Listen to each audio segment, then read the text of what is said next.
Chapter 17. Another Farewell. The next morning, the queen was breaking her fast with Verona in the morning room when the huntsman brought Snow White in. She looked tattered, her rags soiled and torn more than usual, and her face was badly bruised.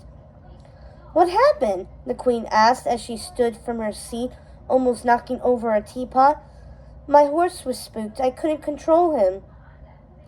The huntsman interrupted Snow. "She was riding Lurid, my queen, the new stallion. I warned her he wasn't fit to ride, but she took him out while I was hunting." The queen raged. "You could have died, Snow. What were you thinking, riding by yourself?" Snow didn't answer. You were alone, weren't you? Were you not?" Snow looked at her shoes. "You were with him? After I expressly forbade you to ever see him again?" Snow dropped her head in admission. "Leave now before I strike you. I cannot even look at you," the queen shouted. Snow stood her ground.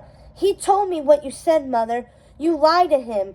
You said I didn't love him. How could you?" The queen slapped Snow square in the face. Verona looked horrified. "My queen, please!" Verona shouted.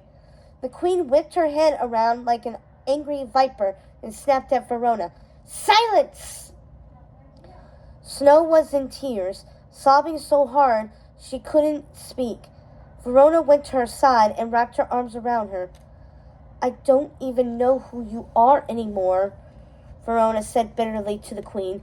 "You have become a cold, wicked woman, and there is nothing of the friend I once loved within you. Then you will have no trouble with my banishing you from this kingdom, dear Verona, forever. And I have a mind to banish that incorrigible child along with you.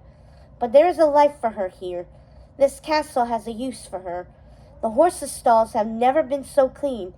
The outhouses have never smelled so fresh," the queen said sardonically. "Majesty," the huntsman began. "Silence, or you will suffer the same fate." The queen barked at him.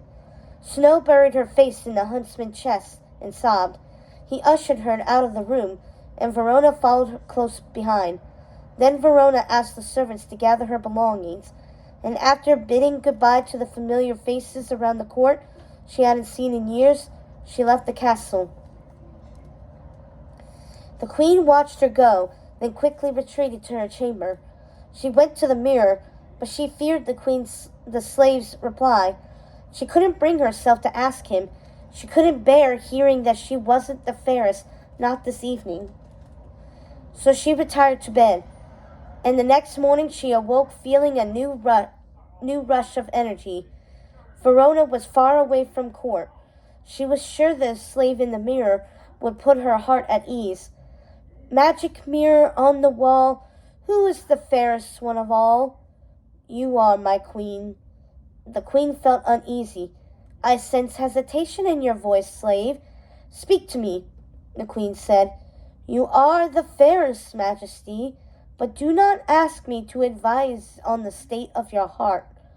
The queen spat upon the mirrored glass, then whipped up her cape and stormed from the room as the slave in the magic mirror disappeared in a cloud of purple smoke.